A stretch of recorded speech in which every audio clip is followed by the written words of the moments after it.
There's been a lot of excitement about the new Insta360 X5 in the last few days, and perhaps its most important feature are the larger sensors and the improved low-light performance. Today I want to find out how good this low-light performance really is, or whether it's all just marketing and much ado about nothing. To find out, let's compare the X5 in low light with the other action cameras on the market. This is the only way to know how good the X5 really is. I've selected the following cameras for the low light comparison. The GoPro Hero 13, which is not really a low light specialist, the X4, so that we can take another detailed look at the differences to its predecessor, and I think many people will be interested in this, the DJI Action 5 Pro, which also has relatively large sensors and is advertised as having good low-light performance. Let's start with the GoPro Hero 13, which is definitely the worst camera in this comparison.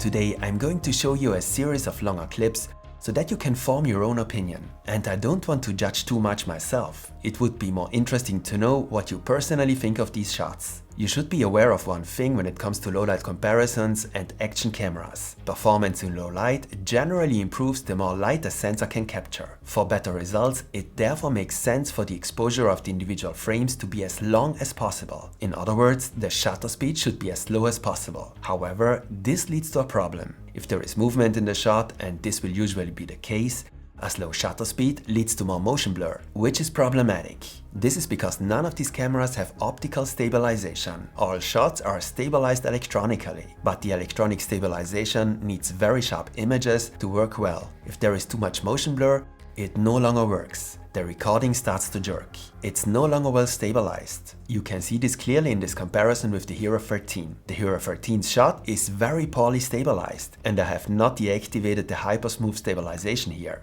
The Hero 13 simply can't keep up in low light. Its very small sensor of 1/1.9 inches simply has big disadvantages when there isn't enough light. I don't know why GoPro doesn't move away from this small sensor. Nothing against GoPro. I like the GoPro colors, but I think it's completely objective to say that the GoPro Hero 13 is only suitable for good lighting conditions. If you also want to shoot in low light, you should use a different camera. Interestingly, the Insta360 X4 is clearly the better choice in low light than the GoPro Hero 13. So the X5 clearly has a better challenger in the form of the X4. This is strange at first glance, because the X4 has a half-inch sensors.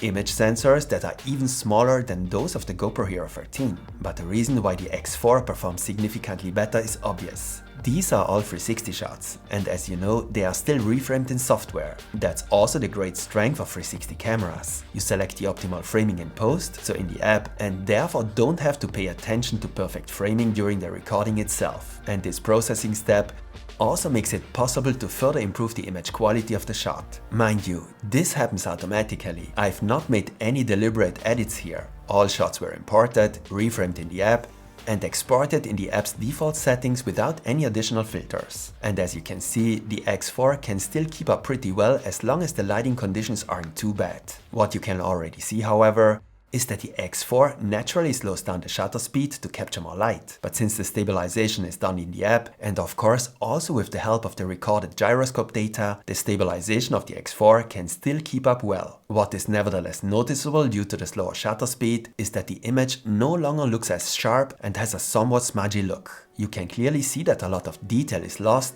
when the X4 is recording movement. Pay attention to the floor, for example. When it gets darker, the ISO value must of course be increased. As a result, the camera reacts more strongly to the incident light and the images are brightened. The result is image noise, and the image quality increasingly decreases. Although some of this image noise is also removed in the app during reframing, this has its limits and also leads to a loss of detail. The darker it gets, the better you can see the differences and the advantages of the X5's larger sensors. Incidentally, only the X5 has a pure video mode, which is specifically designed for better results in low light. And there is another important difference that you may have noticed. The X4 achieves the best possible results in low light at a resolution of 5.7K. This is due to the sensors and the way they work. It's therefore not advisable to shoot in 8K with the X4 in low light. This does not apply to the X5 and the pure video mode. Here you can also shoot in 8K in low light without any problems